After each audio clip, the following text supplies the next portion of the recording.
l'Afrique est un continent sous-peuplé. Oui. C'est faux, nous ne sommes pas sous-peuplés. L'Afrique, effectivement, est un continent sous-peuplé. Je vais vous prendre quelques exemples concrets. Quand vous prenez, par exemple, un pays comme le Congo RDC. Le Congo RDC, sa superficie est plus grande de 47 000 km² que la superficie de l'Espagne, de la France, de l'Allemagne, de la Suède et de la Norvège réunis.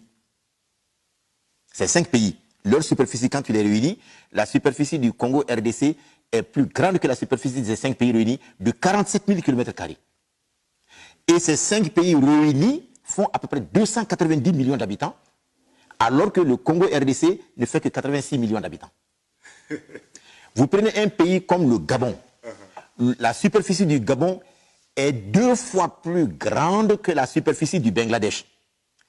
Le Gabon, en réalité, n'a que un peu moins de 4 millions d'habitants, à moins de 4 millions d'habitants, et le Bangladesh a 185 millions d'habitants.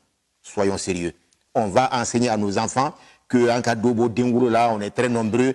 Alors, quand tu prends par exemple un pays comme la Chine, ou bien l'Inde, prends le cas de l'Inde, la superficie du continent africain fait 3 fois et demi, à peu près, la superficie de l'Inde.